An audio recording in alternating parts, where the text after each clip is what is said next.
তুমি জান্নাতে যা মন চাইবে তা খাবা। তোমার একটা পাখিকে দেখে তোমার মন চেয়েছে এই পাখিকে আমি ভক্ষণ করব, তুমি খালি মন দিয়ে বলবা, সঙ্গে সঙ্গে সেই পাখি তোমার সামনে চলে আসবে। ও বান্দা, তুমি যা চাইবা তোমার সামনে দিব, তুমি ভক্ষণ করবা। বান্দা, তোমার পায়খানাও করতে হবে না, পেশাবও করতে হবে না, তুমি একটা বেশি করে খেয়ে খালি একটা ঢেকুর ছেড়ে দিবা, তোমার পেটের সব কিছু হজম হয়ে যাবে। বলুন সুবহানাল্লাহ। এই ঢেকুরটা তো আমি আল্লাহ তাআলা এমন কিছু রেখে দিয়েছি। কি রেখে দিয়েছি? মানুষ বায়ু ছাড়লে, ঢেকুর ছাড়লে মানুষের দুর্গন্ধ বাইর হয়, কিন্তু আমি রব্বে কারিম এই ঢেকুরের মাঝে মেসকো আম্বর বাইর করে দিব। বলুন সুবহানাল্লাহ। মুসলমান ভাইয়ারা আমার, আল্লাহ পাক সুবহানাহু ওয়া তাআলা কিয়ামতের ময়দানে বান্দাকে যে কোনো একটা ওসিলা খুঁজবেন, ওসিলায় আল্লাহ পাক সুবহানাহু ওয়া তাআলা তার প্রাণপ্রিয় বান্দাদেরকে জান্নাত দান করবেন। বলুন সুবহানাল্লাহ। আল্লাহ পাক রব্বুল আলামিন কিয়ামতের ময়দানে কিয়ামত দিনের এমন একজন বান্দাকে দাঁড় করাবেন, যেই বান্দার সারা জীবনে কোন প্রকার কোন বদ আমল করে নাই, সারা জীবনে তো পরিমাণ নেক আমল করেছে। ফেরেশতারা যে তার আমল নামায় একটি মাত্র গুনাহ লিখবে, এই গুনাহ লেখার পর্যন্ত সময় হয় নাই এমন একজন বান্দাকে আল্লাহ পাক রব্বুল আলামিন বলবেন, বান্দা তুমি আমার দয়ায় জান্নাতে চলে যাও। সেই বান্দা আল্লাহ পাক রব্বুল আলামিনকে ডেকে ডেকে বলবেন, আল্লাহ সারা জীবনে তো অনেক আমল করলাম গো আল্লাহ, এত অনেক আমল করেছি, তোমার ফেরেশতারা আমার আমল নামায় একটি মাত্র গুনাহ দেখতে পারে নাই, আজকে আবার তোমার দয়ায় আমাকে জান্নাতে যেতে হবে গো আল্লাহ। আল্লাহ না না, আমি আমার নেক আমল দিয়ে জান্নাতে যেতে চাই। আল্লাহ পাক রব্বুল আলামিন ফেরেশতাদেরকে ডেকে ডেকে বলবেন, ও আমার ফেরেশতারা, আমার বান্দা কি বলে তোমরা শুনছো নাকি? আমার বান্দা নাকি তার নেক আমল নিয়ে জান্নাতে যাবে, আমার বান্দার নাকি আমার দয়ার প্রয়োজন হবে না। আল্লাহ পাক রব্বুল আলামিন ফেরেশতাদেরকে বলবেন, ও আমার ফেরেশতারা, আমার বান্দার সারা জীবনের নেক আমলগুলো মিজানের এক পাল্লায় রাখো। আর আমার বান্দাকে যে আমি অসংখ্য নিয়ামত দান করেছি, আমার বান্দাকে অসংখ্য নিয়ামতের মধ্য থেকে আমার বান্দাকে হাত দান করেছি, আমার বান্দাকে আমি পা দান করেছি, আমার বান্দাকে আমি জবান দান করেছি, আমার বান্দাকে আমি দুনিয়া দেখার জন্য, দুনিয়ার নাজ নিয়ামতের জন্য আমার বান্দাকে দুইটা চক্ষু দান করেছি। ও আমার ফেরেশতারা, আমার বান্দাকে যা নিয়ামত দিয়েছি না কেন, এত নিয়ামতের প্রয়োজন নাই।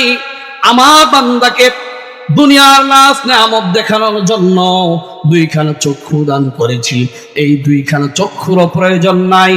আমার বান্দার একখানা চক্ষু মিজানের এক পাল্লায় রাখো, আর আমার বান্দার সারা জীবনের নেক আমলগুলো এক পাল্লায় রাখো।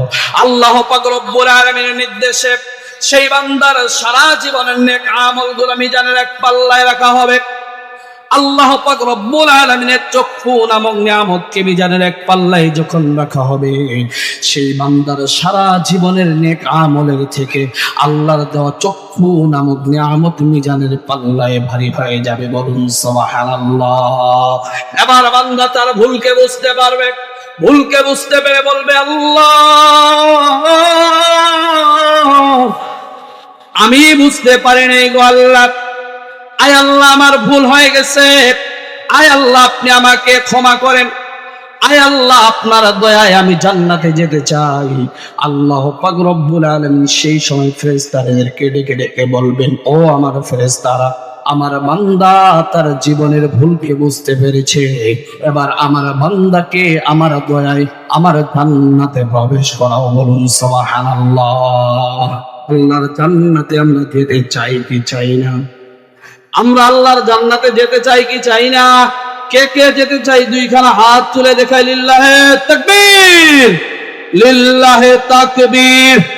আল্লাহ তুমি আমাদের হাতগুলোকে জান্নাতের জন্য কবুল ও মঞ্জুর করে নাও, বলি আল্লাহুম্মা আমিন। আল্লাহ তাআলা দুইটি স্থান রেখেছেন, এক জান্নাত, আরেকটা কি বাজান? জাহান্নাম। জাহান্নামে কি কেউ যাবেন? কেন যাবেন না? কথা বলেন, কেন যাবেন না? কঠিন শাস্তির জায়গা হচ্ছে জাহান্নাম, আর সুখের জায়গা হলো জান্নাত।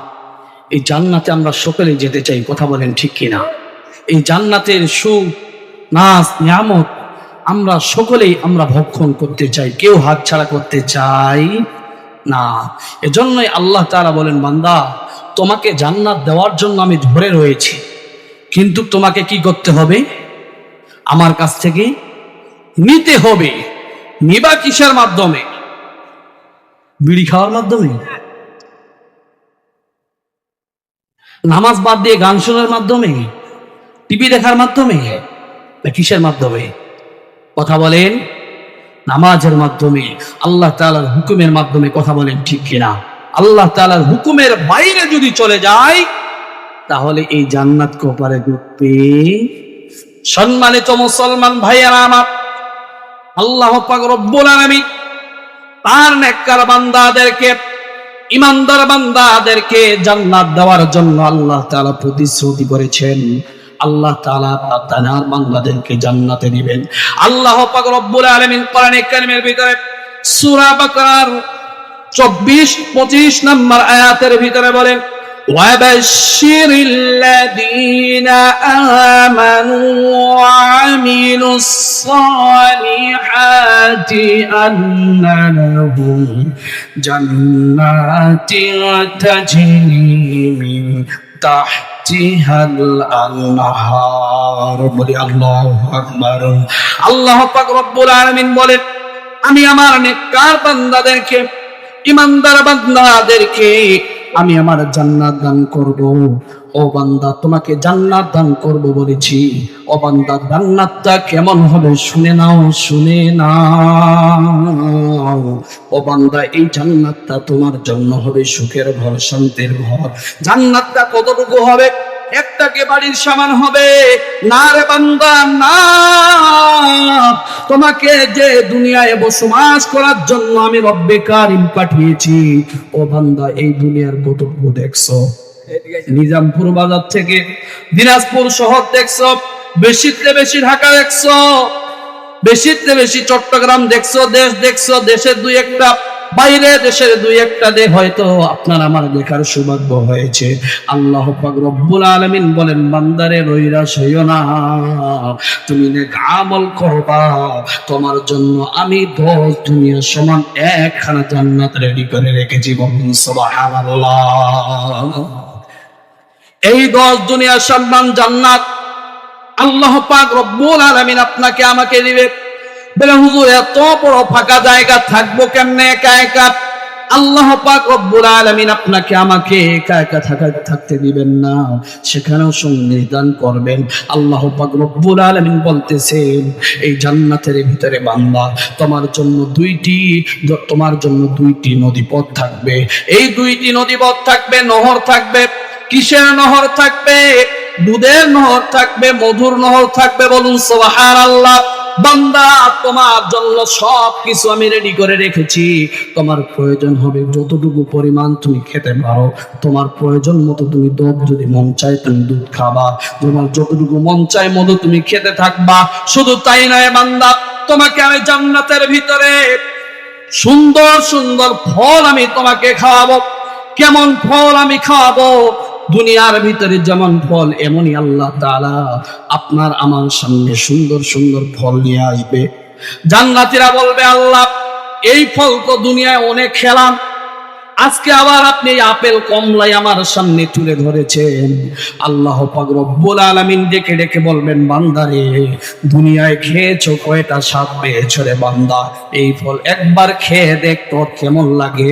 বান্দা খাবে, এক ফল থেকে 70 আইটেমের স্বাদ বান্দা উপভোগ করবে। বলুন সুবহানাল্লাহ। শুধু তাই নয়, শুধু তাই নয়, এই জান্নাতের ভিতরে একা একা কেমনে থাকবো? সুস্বাদু ফল তো আল্লাহ পাক রব্বুল আলামিন খাবেন। এই জান্নাতের ভিতরে একা কেমনে থাকবো? আল্লাহ পাক রব্বুল আলামিন এই আয়াতের ভিতরে আল্লাহ তাআলা বলে দিয়েছেন, বান্দা, তোকে একা একা থাকতে হবে না, আমি তোমার জন্য জীবন সঙ্গী নিয়ে সেখানে দান করব। সুবহানাল্লাহ। ও বান্দা, তোমার জন্য এই জান্নাতের ভিতরে কেমন সঙ্গিনী হবে রে বান্দা, একবার শুনে নাও। এই জান্নাতের ভিতরে তোমার জীবন সঙ্গিনীটা কেমন হবে। এই জান্নাতের ভিতরে তোমার জন্য যে জীবন সঙ্গিনীটা আমি দান করব, পূর্ণিমার চাঁদের থেকে আলোকিত সেই সুন্দরীটা হবে। শুধু তাই নয়, এই সুন্দরী এমন হবে, এই সুন্দরী যদি আসমান থেকে যদি দুনিয়ার ভিতরে একটা যদি উঁকি মারত, তাহলে গোটা দুনিয়াটাই আলোকিত হয়ে যেত। বলুন সুবহানাল্লাহ। সুন্দর কম হবে না বেশি হবে? দুনিয়ার সুন্দর দেখলেই যুবকেরা হায় হায়, কথা বলেন ঠিক কিনা?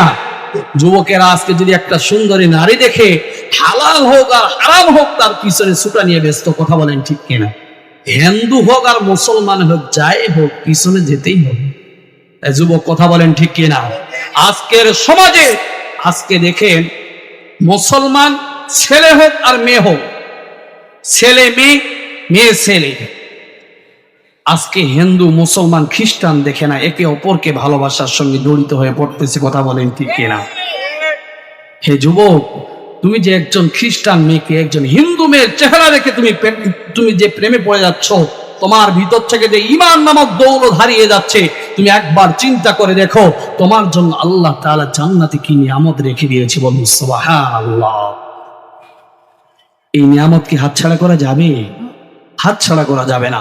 আজকে যুবকদের অবস্থা এমন, এক নেশায় পাগল, আর এক নেশায় আসক্ত, আর নারী প্রেমে আসক্ত। কথা বলেন ঠিক কিনা? নেশা আসক্ত, নেশা করতে করতে নারীর প্রেমে থাকতে থাকতে এমন এক অবস্থা আজকে যুবকের, না আছে লেখাপড়া, না আছে কাজকর্ম। যুবকরা এইভাবেই তাদের জীবনকে শেষ করতেছে। কথা বলেন ঠিক কিনা? এই যুবকরা যখন নেশায় আসক্ত হয়ে, নারীর প্রেমে আসক্ত হয়ে যুবকরা যখন চলতেছে, তাদের ভিতরে সভ্যতা আজকে সমাজ থেকে হারিয়ে যাচ্ছে। কথা বলেন ঠিক কিনা? সমাজে একটা সভ্য ছেলে, সমাজে একটা নেতৃত্ব দিবে ভালো একজন ছেলে পাওয়া বর্তমান সময় খুবই মুশকিল হয়ে দাঁড়িয়েছে। কথা বলেন ঠিক কিনা? যতদিন যাচ্ছে খ্রিস্টানরা, হিন্দুর মেয়েরা মুসলমানদেরকে চক্রান্ত করে তাদের প্রেমের জালে ফাঁসিয়ে তাদেরকে এরকম ভাবে ইহুদি খ্রিস্টানদের দিকে নিয়ে যাচ্ছে। কথা বলেন ঠিক কিনা? একটাই চাহিদা, তাদের দলের ভিতরে অন্তর্ভুক্ত হয়ে যাচ্ছে। তখন আপনি আমি ঈমান হারা হয়ে যাচ্ছি। কথা বলেন ঠিক কিনা? আর ঈমান হারা যদি হয়ে যায়, জান্নাত কি জুটবে? যুবকদের আজকে এমন এক পরিস্থিতি, এমন এক অবস্থা, তাদের যদি বিবাহের বয়সও হয়ে যায়, চেহারা দেখে আর শরীরের অবস্থা দেখে মেয়ের বাপেরা মনে বেটিও দিতে চাইবে না। কথা বলেন ঠিক কিনা? কেন দিবে? যে চেহারার এমন এক অবস্থা, নিশা খেয়ে খেয়ে এমন এক অবস্থা করেছে, এখন চিন্তা করতেছে শ্বশুর মশাই, একে যদি আমি বেটি দেই, এর তো শরীরেও কিছু নাই, চাকরিও নাই, একে যদি দেই তাহলে করে খাওয়াবেটা কি? কথা বলেন ঠিক কিনা? তোমাকে আজকে, ও যুবক কথা শোনো, তুমি যদি নিশায় আসক্ত হও, নারীর প্রেমে আসক্ত হয়ে নিজের জীবনের মূল্যবান সময়টা তুমি যদি কাটিয়ে দাও, এমন একটা সময় আসবে তুমি বউ খুঁজে পাবা না। কথা বলেন ঠিক কিনা? আর যেই মেয়ের জন্য আজকে সেকাকে বেকা হয়ে নিশায় আসক্ত হচ্ছ, ও যুবক শুনে রাখো, মেয়ের পিছনে না ছুটে তুমি যদি তোমার ক্যারিয়ারের দিকে, লেখাপড়ার দিকে ছুটতে থাকো, এমন একটা সময় আসবে মেয়ের বাবা, মেয়ের মা তোমার পিছনে লাইন ধরে থাকবে, বেটিটা কাকে দিব? কথা বলেন ঠিক কিনা? টেনশন নাই, দুনিয়ায় পাবো, আখেরাতেও পাবো। আর যদি নিশায় আসক্ত হয়ে, মেয়ের প্রেমে আসক্ত হয়ে যদি দুনিয়া আখেরাত উভয় জগতে শেষ করে দেয়, সেখানে জান্নাতি হুর আর জুটবে? সম্মানিত মুসলমান ভাইয়েরা আমার, বলতেছিলাম আল্লাহ পাক সুবহানাহু ওয়া তাআলা আপনাকে আমাকে সেই জান্নাতে হুর, এমন এক হুর দান করবেন যার চেহারা এত সুন্দর হবে, পূর্ণিমার চাঁদের ন্যায় আলোকিত হবে। এত সুন্দর চেহারা যখন যুবক দেখবে, যুবক দেখে সঙ্গে সঙ্গে প্রেমে পড়ে যাবে। দুনিয়ার জমিনে আমরা দেখি, একটা মেয়েকে যদি একটা যুবক একবার তাকায়, সেই যুবকের দিকে, সেই নারীর দিকে যুবক বারবার আকৃষ্ট হয়। কথা বলেন ঠিক কিনা? যুবক একাই হয় না, চাচা মিয়াও হয়। কারণ আল্লাহ তাআলা মেয়েদের ভিতরে এবং ছেলেদের ভিতরে এমন কিছু পদার্থ দান করেছেন, তার দ্বারা মেয়েদেরকে দেখলেই ছেলেরা আকৃষ্ট হয়ে যায়। কথা বলেন ঠিক কিনা? ও মুসলমান ভাই, দুনিয়ার জমিনে একজন নারী দেখলেন, তার দিকে একবার নজর করাও হারাম, এই মেয়েকে আলিঙ্গন করাও হারাম। কিন্তু জান্নাতের ভিতরে যেই সমস্ত হুরেরা থাকবে, আপনি একবার তাকাবেন আর বলবেন একে আমার চাই, সঙ্গে সঙ্গে আল্লাহ তাআলা আপনার বুকে তাকে ঠাঁই দিয়ে দিবেন। বলুন সুবহানাল্লাহ। তাহলে কি জান্নাত যাওয়ার দরকার আছে কি নাই? শুধু তাই নয়, এই জান্নাতের ভিতরে যারা থাকবে সব পাবে, কিন্তু তাদেরকে আল্লাহ তাআলা তিনটি জিনিস দিবেন না। বলেন কয়টি জিনিস? এখন তো চিন্তার ভিতরে পড়ে গেলাম। আল্লাহ তাআলা জান্নাতের ভিতরে সব দিতে চাইলো, এখন বলেন হুজুর আপনি আল্লাহ তাআলা তিনটা জিনিস দিবেন না। কি দিবেন না? এক নম্বরে হলো আল্লাহ পাক রব্বুল আলামিন জান্নাতের ভিতরে তার বান্দাদেরকে একটা জিনিস দিবেন না। দুনিয়ার ভিতরে বান্দা যেই জিনিসটা নিয়ে সব সময় টেনশনে থাকে, মৃত্যু, এই মৃত্যুকে আল্লাহ তাআলা তাদের সামনে জবাই করে, সেটাকে জবাই করে দিবেন। আর জান্নাতীদেরকে বলে দিবেন, ও জান্নাতীরা, তোমাদের কোনো টেনশন নাই, তোমাদের কোনো ভয় নাই, তোমাদের কোনো মৃত্যু নাই, আজ থেকে তোমাদের আর কোনো মৃত্যু নাই, তোমাদের মৃত্যুকে আমি জমাই করে দিলাম। আজ থেকে তোমার জিন্দেগির জন্য এই জান্নাত তোমার জন্য বরাদ্দ হয়ে গেল। বলুন সুবহানাল্লাহ। এক নাম্বার হলো তাদের জন্য আল্লাহ পাক সুবহানাহু ওয়া তাআলা মৃত্যুকে জমাই করে দিবেন, মৃত্যু আর হবে না। দুই নাম্বার হলো মানুষ যে জিনিসটা নিয়ে সব থেকে টেনশনে থাকে, একটা টেনশন কি, যে আমার অসুস্থতা কখন হয়, না জানি একটু বেশি খেলে, না জানি আমার কখন কি হয়ে যায়। আল্লাহ পাক সুবহানাহু ওয়া তাআলা জান্নাতের ভিতরে তার বান্দাদের জন্য এই অসুস্থতা জিনিসটাকে আল্লাহ তাআলা তুলে নেবেন। বলুন সুবহানাল্লাহ। নাম্বার 3 হলো মানুষ সব সময় আরেকটা জিনিস চায়, কুনকাল। কুনকাল চায় কি চায় না? কেউ কি বুড়া হতে চায়? দাড়ি হয়ে গেলে দিনে 14 বার শেভ করে, সপ্তাহে 3 বার যে কাটি। কেন কেন বুড়া হব? কেবল তো যুবকী বয়স, কথা বলেন ঠিক কিনা? আল্লাহ তাআলা বলেন, বান্দা কিসের যুবকী ভাব দেখাতে চাও দুনিয়ায়? এই ভাব তো দেখাবা তুমি জান্নাতে। কোথায়? জান্নাতে। বান্দা তুমি যদি জান্নাত পেয়ে যাও, তোমাকে আর বুড়া হতে হবে না রে বান্দা, বুড়া হতে হবে না। এই যুবকী বয়স তোমাকে আমি সর্বহালতে আমি রব্বে কারিম তোমাকে দান করে দিব। বলুন সুবহানাল্লাহ। বলে হুজুর এত খাবো, এত কিছু ভক্ষণ করব, অসুস্থতাও হব না, মরবেও না, তাহলে দুনিয়ার জীবনে একটু বেশি খেলে তো পাতলা পায়খানা হয়ে যায়, আবার পেটের ব্যথা হয়, বারবার বাথরুম যেতে হয়। বাথরুমটা কি জান্নাতে আছে? আছে? আল্লাহ তাআলা বলেন, বান্দা পবিত্র জায়গা, সম্মানিত স্থান, সেখানে তোমার জন্য বাথরুমও থাকবে না। ও বান্দা যদি একটু বেশি খাও, যদি বায়ু ছাড়ো, তোমার বায়ুর গন্ধে মানুষ তোমার আশেপাশে থাকতে পারে না রে বান্দা। জান্নাতে যেতে চান? সকলেরই তো মন চায় জান্নাতে যাব, কিন্তু জান্নাতে যাওয়ার কাজগুলো আমাদের হয় না। কথা বলেন ঠিক কিনা? সম্মানিত মুসলমান ভাইয়েরা আমার, আল্লাহ পাক রব্বুল আলামিন এই জান্নাত তার বান্দাদের জন্যই নির্মাণ করেছেন, বান্দাদেরকে নির্মাণ করেছেন বান্দাদেরকে দান করার জন্য এবং জিনদেরকে জন্য, জিন জাতিদের জন্য। আল্লাহ পাক রব্বুল আলামিন বলেন, বান্দা তোমাকে এই জান্নাত দান করব আমার হুকুম পালন করলে। আর যদি তুমি আমার হুকুমের বাইরে চলে যাও রে বান্দা, এই জান্নাত তো পাবে না, তার থেকে তোমার জন্য আমি কঠিন জাহান্নাম আমি রেখে দিয়েছি। আল্লাহ পাক রব্বুল আলামিন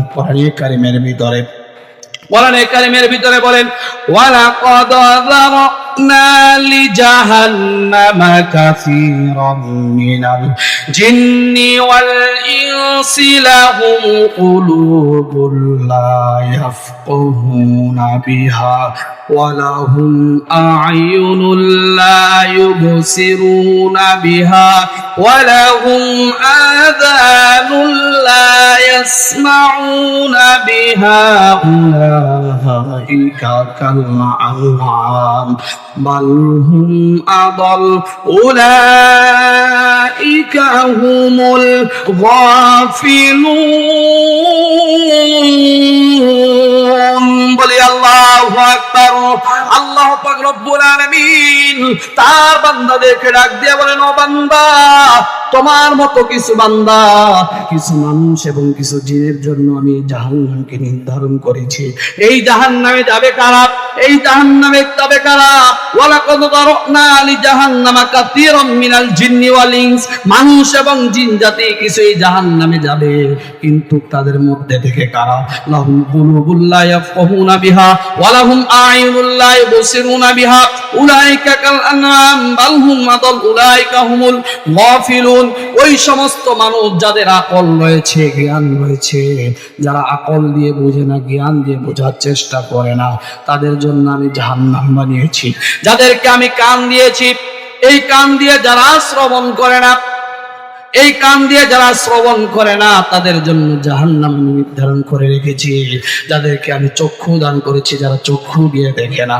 এখন বলেন হুজুর, আমরা তো আকল দিয়ে সবেই বুঝি, চক্ষু দিয়ে তো সবেই দেখি, কান দিয়ে তো সবেই শুনি, আপনি আবার বলতেছেন আল্লাহ তাআলা বলেছেন কান দিয়ে যারা দেখে না, চক্ষু দিয়ে যারা বুঝে না, এরা কারা? আল্লাহ পাক রব্বুল আলামিন বলে দিয়েছেন, কানটা তোমাকে কেন দান করলাম এটা তোমাকে বুঝতে হবে, আকল জ্ঞানটা তোমাকে কেন দান করলাম এটা তোমাকে বুঝতে হবে। জাহান্নাম কাদের জন্য?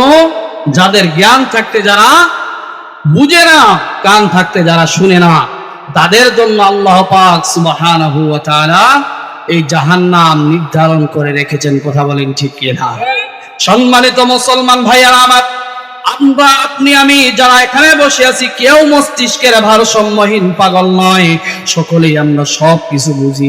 এখন বলেন এই জাহান্নাম, এই জাহান্নামে আল্লাহ তাআলা কেমন কষ্ট রেখে দিয়েছেন? এই কষ্ট, জাহান্নামে অসীম কষ্ট আল্লাহ তাআলা রেখে দিয়েছেন। ও মুসলমান ভাই, সুন্দর করে যদি ব্যাখ্যা করতে পারতাম তাহলে হয়তো আমাকেও ভালো লাগতো, আপনাদেরকেও ভালো লাগতো। কিন্তু একটা জিনিস খেয়াল করে রাখবেন, এই মৃত্যু হয়ে গেলে আল্লাহ পাক রব্বুল আলামিন আপনার আমার নেক আমল ব্যতীত আল্লাহ তাআলার কোনো কিছুই চিনবেন না। কথা বলেন ঠিক কিনা? আল্লাহ তাআলা আপনার আমার নেক আমল ব্যতীত আর কোনো কিছুই চিনবেন না। এজন্য মৃত্যু আসার পূর্বেই যদি জাহান্নামের নাজ নিয়ামত আপনি আমি যদি ভক্ষণ করতে চাই, তাহলে অবশ্যই অবশ্যই আল্লাহর ইবাদত করার দরকার আছে কি নাই?